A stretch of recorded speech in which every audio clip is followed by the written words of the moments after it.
радиои фарҳанг гуфторҳои худро идома медиҳад.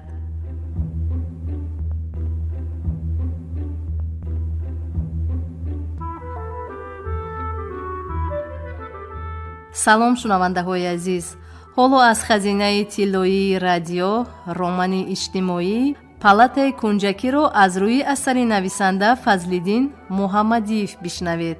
ровӣ ҳунарманди мардумии Тоҷикистон Ҳабибулло Абдураззоқов.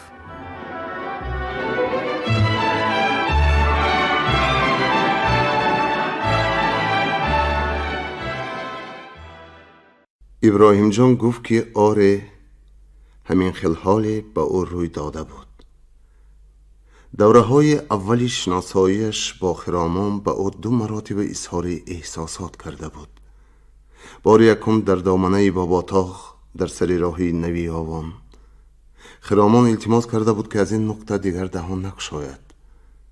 3 моҳ иброҳимҷон дигар аз ин бобат гап назад. аммо дили ошиқи шайдо бо сабру тоқат кам ошноӣ дорад. дили ошиқ мисоли гурги гушна که گرگ گشنه از چوپان نترسد. این مصرع‌های خلقند. دلی عاشق مگر به امر خرد گوش می‌دهد. ابراهیم جان نیز گویا وعده را فراموش کرده باشد، باز یک مراتب اظهار محبت کرد.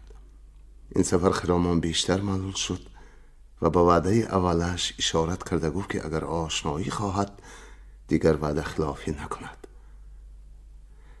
دل ابراهیم جان به ناگاه تنگ شد، اما او با سعی خود را به دست بگرفت. خرامان را به خانه‌اش گسیلانید، پس ماشین را به گراژ در آورد. ینگش منتوی با لذتی زیردار پخته بود، لیکن از گلوی او خوراک نمی گذشت. بدگی هر دو شانه‌اش درد در آمده بود. بیشتر شمال خورد، همین طور شانه هایش درد می کردند. رحمتی مادرش می گفت که شانه چسبیده است.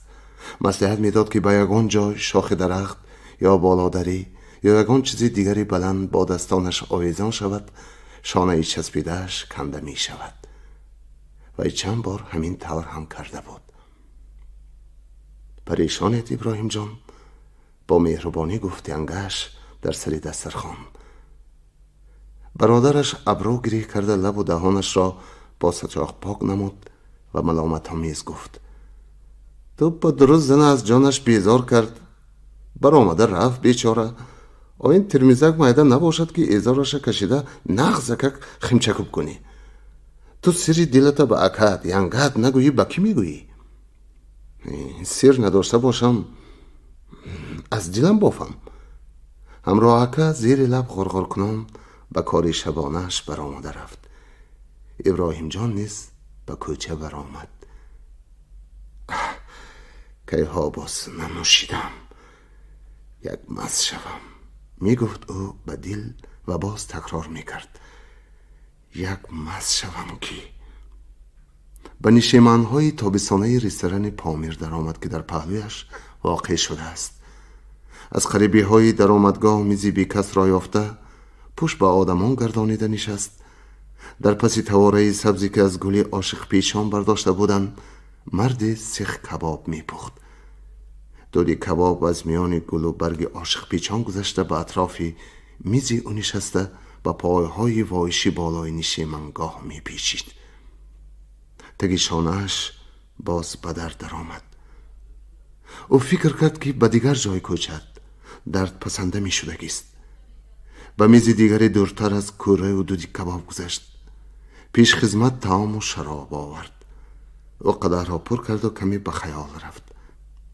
عادتی داشت که حتما نوشبادی گفته شراب می نوشید، زیرا همیشه هم قدحی داشت.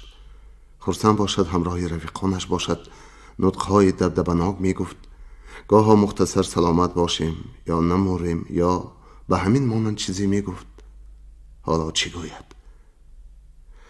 سری زلفی تو نباشد، سری زلفی دیگری، گفت او زیر لب خیالا به خرامان خطاب کرده. ولی دستی قدحدارش بالا نشد. از اضطراب لرزید. شراب نانوشیده طعام دست نارسانیده بیماند. سیسومیه را ته کرده زیر قدح گذاشته به کوچه برآمد. هوا تاریک شده بود. قمر در خیابان چراغان کینستودیا خیالمندانه قدم میزد. تم کاری چله داری؟ پرسید او از جورش. دارم، لیکن دست و دلم به کار نمی رود، گفت ابراهیم جان. چی شد؟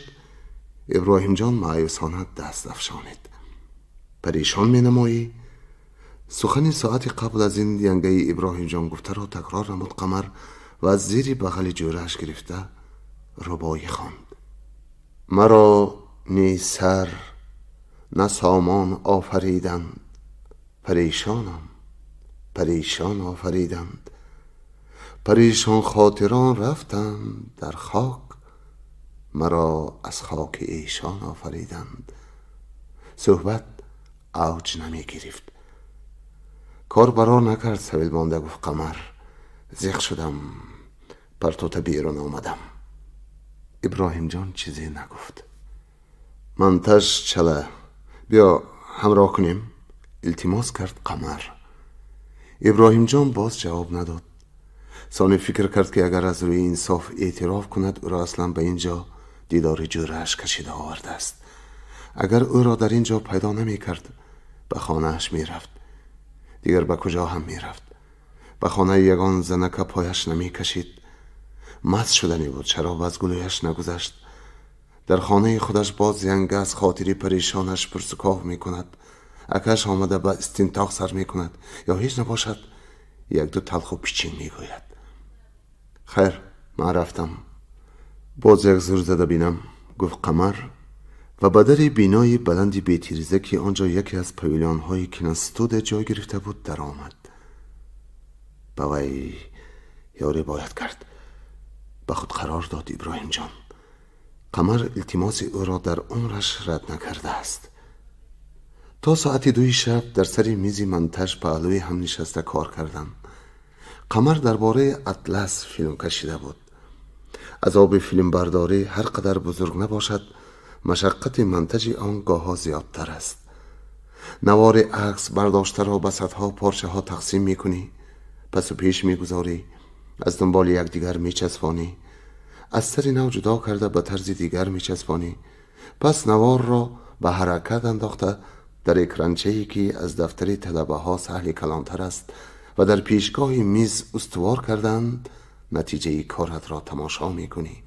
دو کسه بحث و مناظره کنان نصیحت میکردند که کدرهای سیخ اطلس بافی، استاهای بافنده، توپهای اطلس، دختران اطلس پوش و غیره را به چه ترتیبی پس و پیش گذارند.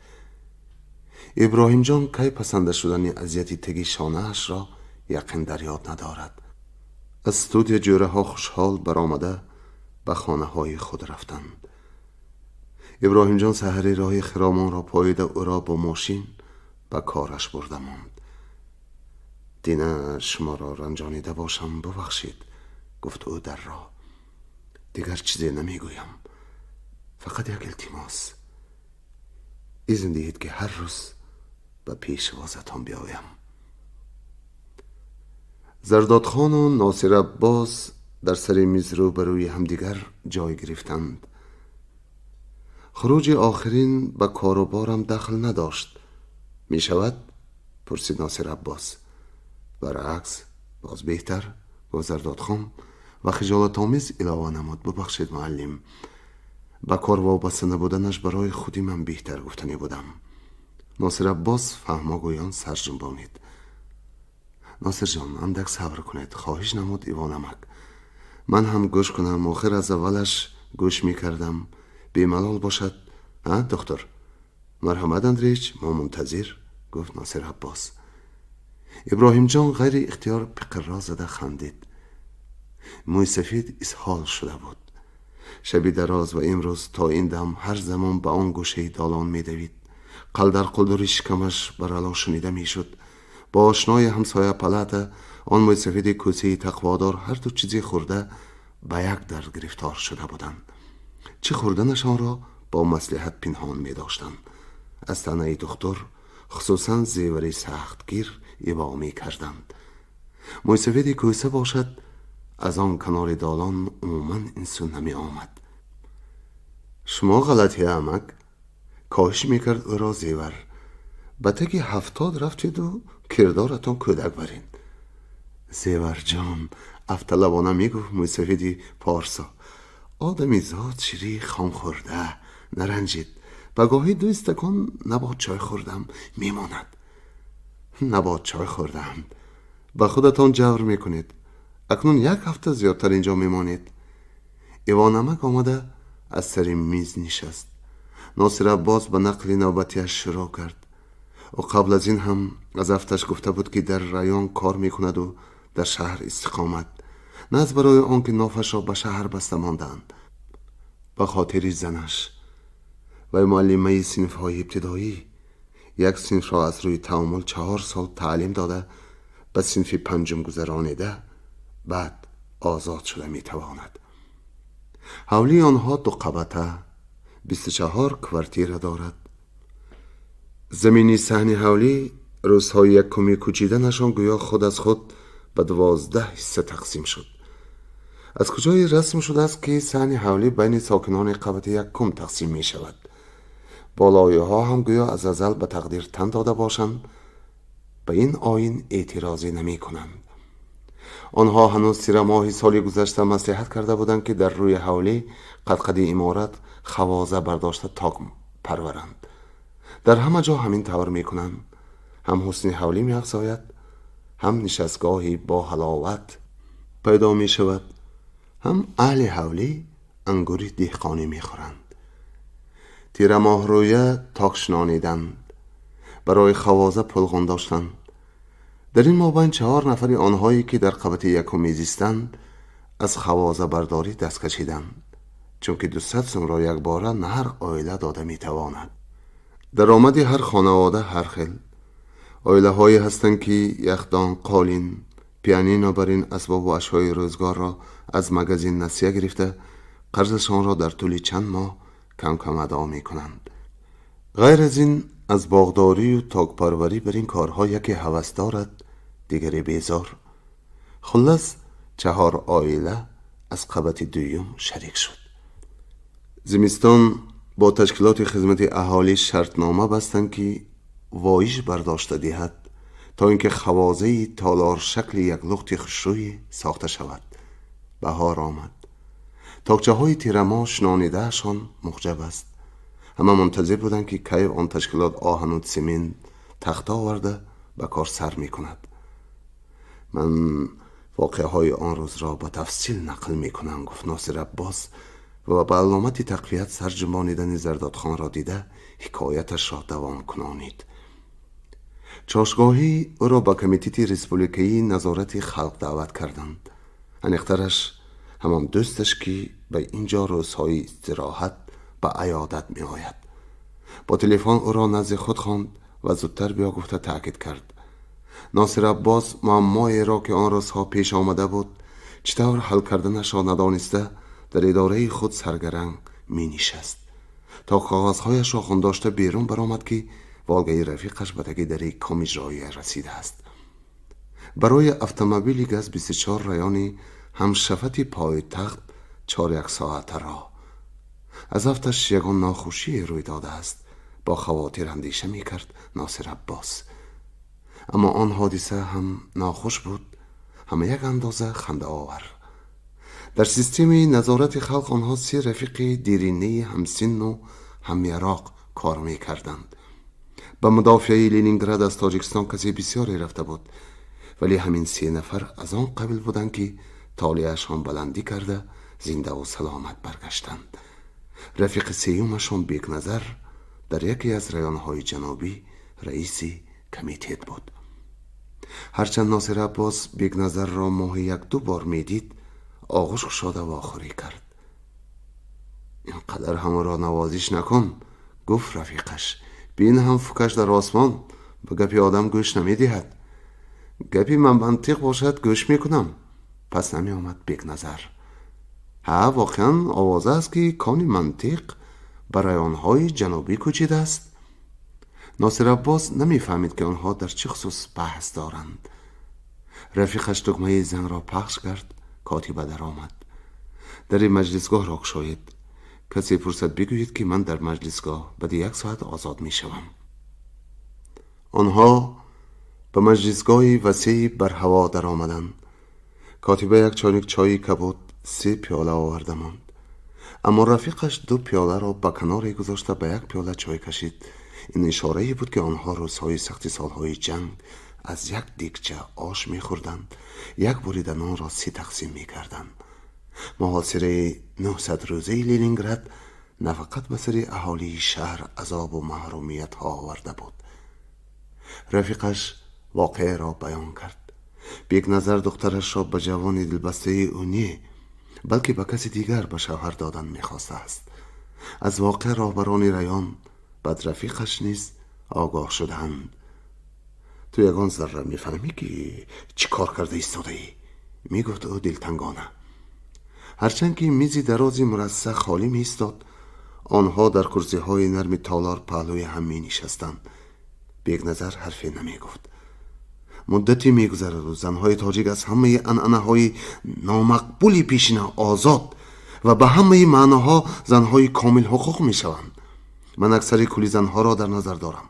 من باز عقیده‌ای دارم که در خاک تاجیکستان این حالت پیش از همه در کوهستان بدخشان میسر می شود، چون که مردهای پامیری حتی همان 1 تا نیم تا چل سوادش هم در مناسبت به زن و دختر یک نوع برتری دارند نظر به دیگر هم ملتانش، یک نوع برتری در آزاد فکری، در مدنیت معامله بازن. تو فرزند همین کشور کو آخر. سخت کرده گفت رفیقش به بیگ نظر. ترا چی جینی کجک زد؟ واهمه نکن، من به دیگر ریان گذران. من از رابرهای خبرکش بیزار. ناشکر تو بیگ. کاتب رایک آمد آدمی بی ملاحظه می شد. به من چیزی نگفته تو را به بیورا کشاله می کرد. در مجلس بیورا بیگ نظر جان صدقه شویم، از شما التجا داریم. یک اندیشه کرده بینید گفته تولا نمی کنن، حق گپه می گوین، جنگت با آسمان می خیزد. چرا به جوانی دلخواهش نمیدی؟ پرسید ناصر عباس قدری آتشین شده. دلخواهش؟ 17 ساله دخترچه از کجا میداند که نغز و بد چیست؟ چقدر دخترها به دلخواهشان رسیده ثانی دست با دندان حسرت میگزند. شما دو محمدانا این خیلش را هیچ نشنیده اید یا به گوشتان پخته خلانیده میگردید؟ دوغی نبین ناصر. غرگریان و دوز نمازگزار، چرا به سر ما داد میزنی؟ محمدانا میگویی؟ ما مگر حق نداریم که به کار عائله تو دخل کنیم؟ در ساحل نرو چی گفته عهد و پیمان کرده بودیم؟ حق ندارید گفتم. اول پرسیش بعد کوشش. شما هم فکر کنید میگویم. خیر، همان جوان دخترت خواستگی 20 بوده است یا مخب یا بدنما؟ برعکس آلفته سلنگ دوران. ناصر عباس هم به بیگ نظر نصیحت کرد. گفت که در واقع کاری که او میکند به شأن همین خیلی یک آدم نمیزیبد. بیگ نظر ظاهراً اندک نرم شد، لیکن وقتی که به کابینت رفیقش برمیگشتند او ناصر عباس را لحظه از راه داشته گفت. این یک راه گویا به گپی ما راضی شد، لیکن به خیالم تگی دلش حالا هم درده دارد. به خانهش رفتن ضرور. چی گفتی؟ به جان و دل. دخترش از 3 ماه پیش دیده بودم. سال نو در خانه ما بود. اگر پسری مرا خوش میکرد سرم با آسمان میرسید. رفتن در کار. شد. ساعتی 6:30 به ادارت میرسیم. نصف شب برمیگردیم. رفت و دیر مانیم. واقعی نی. در خانه او را زنش با زهر خنده استقبال گرفت. از تقسیمات ماندید؟ کدام تقسیمات؟ تقسیمات چی؟ آهن و تخته و سیمین آورد و پرتفتن بیناکارها. در نیم ساعت همسایه ها از کجا پیدا شده همه آخر به کارهایش رفته بودند. هر کس حصه خودش به پیش خانهش کشانید. برای چی؟ خداهای آهنی یک لخت و یک سایهش بوده است و پیوندی غرمناکش، یعنی بزیب و کم زیبترش. تخته های نیمبری بالای حوازه هم راستی هموارش بوده است و اندک کجلکش. همه خوشرویش را خواسته گرفتند. فقط از آنی مای او همسایه چلانگرامان ماند. در کجا هم باقی ماندهش؟ نه در میدان. در تگی پنجره گازخانه. ناصر عباس به میدان رفت. در حقیقت یک توده آهنخوانده های هر کدام از 2-3 قسم وصل و کفشیر شده، تخت بالارهای کج و کلیب چشمدار و در بعضی جاهایش فوسلاخ درخت باقی مانده پهن و پریشان میخوابید. هوش از سرش پرید. درباره همسایه ها در بدل این 7 ماهی به اینجا آمدنش هنوز یگان چیزی ناخوش نشنیده بود. او میدانست که یک قسمی آنها اعضای پرتی اند. از صحبت ها پی برده بود، خصوصا روزهای اولی همسایگی در عرفه و خودی روزهای ایدی اکتبر با نوبت بر یاکوبان برپا می شد. با هم دیگر رفت آمد داشتند. فقط او و همسایه دیوار در میانش چلانگری گرژی متحده توابت خانه ها از تقسیمات بیرون مانده بودند. همان مردی فروتنی کم سخن که گاها سوار ماشینی سنیتری به خانهش می آمد و سراسیمه نهاریش را به کاغذ پیچانیده باز می گشت. بدنش را عرق سرد پخش کرد. چی باید کرد؟ رایان خودش می شد تازان به نزد کاتب ریکا می رفت و عرض می کرد که احوال انا همین، یا حتی با کمیتیتی خود همه را دعوت می کرد. التماس می کرد که همسایه های محترم نقل کنند وقتی که آهنگ خواده های یک لختی بی در بی تخت بالارهای بی نقص را جدا کرده بدگی دیریزه هایشان برده می پرتافتند چه اندیشه ای از دلشان می گذشت. خدا های خوازه نزد خانه من زیبا نظر ربا می نمایند. از آن همسایه جای کفشیر شدهش دون و بدنما می تابد. مهمانان ارجمندی من، خویش و اقربای من که انا در اینجا در روبروی تریزه من روی کتی تابستانه نشسته چخچخ و استراحت خواهند کرد. با چالاکی و کاردانی من احسن خواهند خواند. آیا همین ملاحظه از دلشان می گذشت؟ مرحمت نقل کنند. همسایگی و همسایه‌داری را آنها چخیل میفهمند؟ در حولی عمومی کمونالی یعنی جمعیتی زیستن را به خود چی نوع تصور میکنند؟ مخصوصا آنهایی که کمونیست هستند. صحیح ترش خود را عضو پرتی میشمارند. بقیده آنها همسایه‌داری مفهومی خیرخواهی همسایه بودن را گنجایش نمیدهد. آیا فقط از همسایه پیش دستی کردن را میفهماند؟ دلش باز فشار خورده خلا زد. چرا رنگتان کندگی؟ به اندام او خواطرآمیز چشم دوخته پرسید زنش و در حال نیم پیاله آب خنک آورده مجبوری نوشانید. به خانه کلان در آورده روی دیوان خوابانید. یک طبقه تریزه را یله کرد. در روی حولی صدای غلاغله بلند شد. با یک ماشینی بارکشی برزین پوش بیناکاران آمدند. چه لازم بود همین کار؟ بانگ میزد سرداری بیناکاران. خدا ها حالا رنگ نکردگی کن یا در همین جا رنگ مالیم؟ همه جا را نقشین کنیم؟ دانسته به میدان پرتافته بودیم که به دیوار گازخانه تکیه داده در همان جا رنگ مالیم. در آفتاب روی تیسر خشک می شود. یا توبه. کارگران همه آهن و تخته ها را پس گشته به میدانی کشاد می کشانیدند. سخنانی دشنام‌آمیزی آنها چندان بلند نبود اما آنقدر پس هم نبود که باشندگان حولی شنیده نتوانند. کسی از تقسیماتچیان یا اهل عائله‌شان سر از در یا تریزه بیرون نمی کرد. از افتکار به معنای کردارشان اکنون کمی سرفهم رفته بودند. پی برده بودند که کار نازیبی کردند. ناصر عباس پس از نیم ساعت بیرون برآمد. فشار دلش رفع گشته بود. وقتی که از یک گوشه میدان میگذشت کسی به او دام لاگویان خطاب نمود. مردی طاقه پوشی 4 پهلوی به او نزدیک می آمد. میبخشید داملا، گفت او بعدی سلام علیک. این خوده های بیهوده زحمت کشیده برده ایتان. این کاری ما بود؟ استاها. او به سوی کارگران اشارت نمود که آن سوتر توده شده تماکو کشیده راست می ایستادند. استاها میگویند که بعد رنگ مالیدن باز یک بار تقسیم کرده نبرند. در سخن او آهنگ طعنه بر علا شنیده میشد. این کاری بچه ها بودگیست. دیگر چی گفتنش را ندانست ناصر عباس. معذور می‌دارید شما را بیهوده زحمت دادند. باید کاری بچه ها باشد چون که خلطه های سیمنت تقسیم نکردند و از این هر کدامشون 50 کیلا. ناصر عباس نیم تعظیمی کرده براهش روان شد. یکی از کارگران چیزی گفت که از آن فقط کلمه خوجین به گوشش در آمد. بعد قهقهه آنها بلند شد. او قدمانیش را تیزتر نمود. اروا زند. این خودبینی، خودپرستی، این میده فکری ریزکاری کی بر هم میخورد. روحیه این میده برجوازی جان سخت است.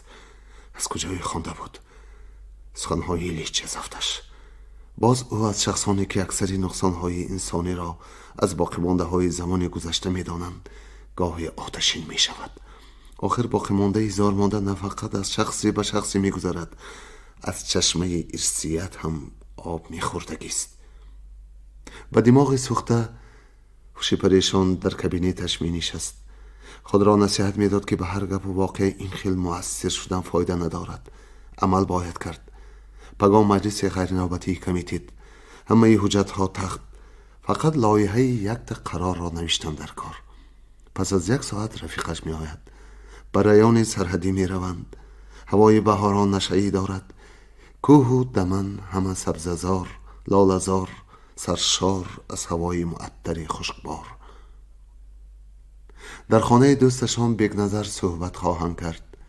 سرگذشت های ایام جنگ را به خاطر می آورند، چخچخ می کنند. مرور زمان چنان چیزی عجایب بود است که از همان 3.5 سالی پر از خوف و خطر و دهشت ها نیز خاطره های دلانگیز ماندند. یا این حادثه طبیعی باشد. ایام جوانی اگر خدا نکرده فرزن در زندان پادشاهی ظالمی گذشته باشد هم احتمال در سن 56 سالگی بی‌نظیر شیرین نماید. مسئله انتخاب دامادی بیگ نظر باشد آنقدر معمای دندان شکن نیست.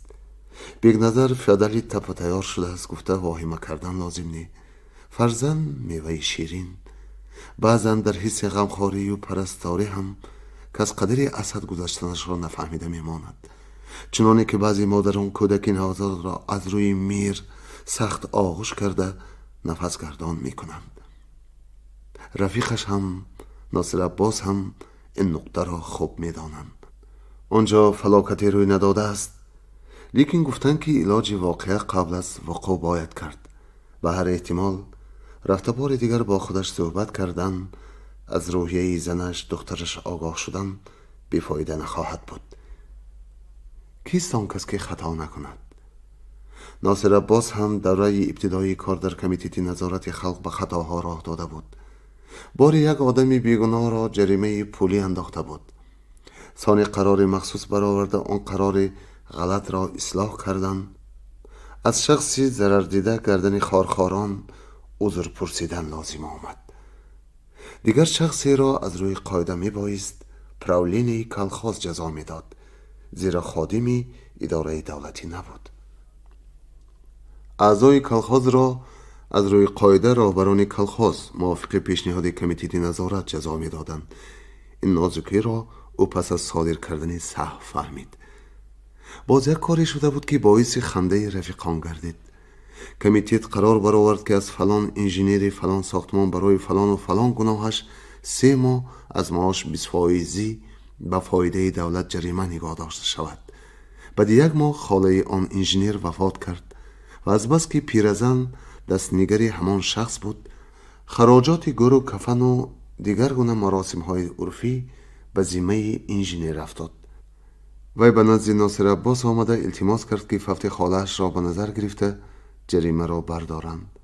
عرض او با اساس بود.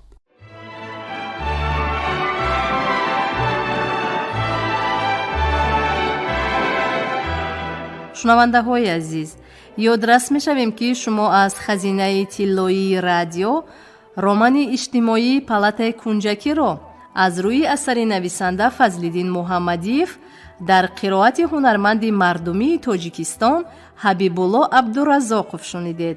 انجام گفتار 20. شاد و موفق باشید.